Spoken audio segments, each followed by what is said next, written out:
Well, this first piece we did, of course, is with LG&E, which is one of our partners, and we call our segment now Energy Matters. And what we are talking about is severe weather preparedness. Yeah. And as you know, as we transition from winter to spring, weather does a lot of crazy things, and it's best for you to be prepared by having a safety kit in your home. So take a look at this piece. Well, it's March, and we're here with another segment with LG&E called Energy Matters, and I'm here with my best friend again, Natasha Collins. Welcome back to Urban Lifestyles, and again, we're talking about the weather's changing. It's March. We get into severe weather because it's that season where everything is happening in the atmosphere. You said it. Yeah, and you said there are 3 points that we should be looking out for. Exactly. It's Severe Weather Preparedness Month in March, so there are 3 tips because, of course, like you mentioned, the weather can become unstable, and while we know that can happen any time of year, this time of year we just want to be mindful and also be prepared. So there are 3 tips like you mentioned, and one of them, the first one, it's a pretty easy one. It's just to plan ahead.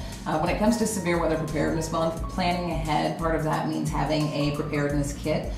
There's a great website called ready.gov that helps to guide folks through what they can put in their own preparedness kits if they make one up. But we have one here. We can go through some of the items that are ideal to put in your preparedness kit.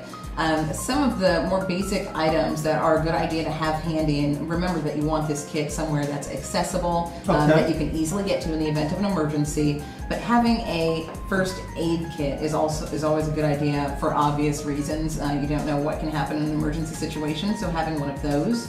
Additionally, having a radio. Weather radio is a great idea, but any kind of battery-powered device that you might need, and of course the batteries to go with it are important as well. Other items that are good ideas to have in your kit, a flashlight. This particular flashlight that we have here is a crank flashlight. I think that's extremely cool. I know, you were trying it out earlier. So you crank it, so instead of needing a battery or anything to go with it, you crank it and then you're able to use it, and you'll have that handy in case you're in an event where you need that.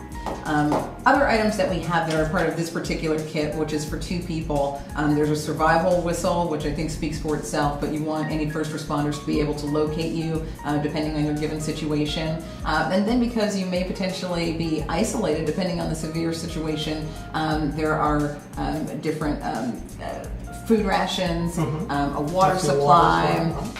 These are some of the emergency blankets that when you wrap these around you, it kind of helps you to stay warm. And yeah, an emergency light. So these are just a few ideas, but like we mentioned, there are websites like ready.gov that help to guide folks through what they might need. Another important item that isn't here with us right now is any medication for anyone in your home that's essential. You want to make sure that you put that in there. So there's all kinds of things like that that you need to keep in mind, and a website like that is a great place to get ideas for what to put in yours, or you can check out what prepared kits there are that you can just purchase online. So it might have items like this. But as you mentioned, this is a great way to get started. It gives people somewhere to start from, at least a baseline, and you can always build from that. So what's number 2 on your list? Number 2 is to stay informed. Obviously that goes without saying, but during an emergency, obviously if there's any kind of damage to the system, for our part with LG&E and KU, we need to assess the damage before we can prioritize any restoration that would take place. So in the meantime, customers, the best way to help stay informed is to go to our online outage map, which I know you're familiar with. We've talked about that many times. And additionally, they can keep informed through some of our social media channels, as where we'll provide, in a widespread situation, general information and general safety updates. So through our Facebook, Twitter, Instagram, on our website, those are great resources as well. And also, in relationship to preparedness, this is almost the time of the year when you see a lot of LG&E trucks and service vehicles that are out that are kind of checking the systems because you all know what's about to happen. Preparedness is really planning ahead, preparedness. It's all part of our business that happens year round. Of course, in a situation when we're monitoring weather, we always keep an eye on the forecast. We also put our business partners on alert. We put our crews on alert so they're at the ready. And then additionally, year round, we're making those infrastructure investments. I know you mentioned you've seen some of our crews on your street, but crews are always doing things like regular maintenance, things like making sure that the trees are away from the power lines and things like that help to keep the system safe and also keep reliable service to customers. All right, and then the third point. The third point is just to make sure that you're safe.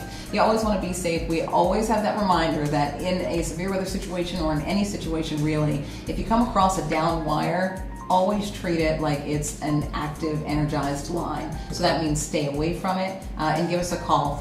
502-589-1444 is the number to call to report that down line.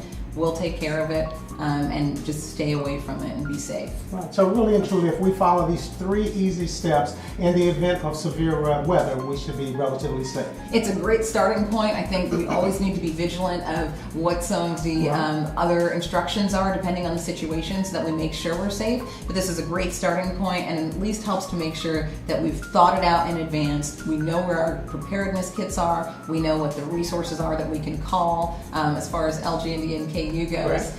And so it's a great place to start. So I know you'll be ready, Max. I will, and I have a great start because as you promised, you're going to let me have this kit here. So thanks for this. This is just you're welcome. I'm speechless. And it's 2-person, so it's going to protect Denise as well. Well, yeah, that's good. Yes. We wouldn't want to leave her. Don't just take it and leave it yourself. Well, as you can see, LG&E has some great things that you should really, and they're really just common sense to things like water, food. Yeah.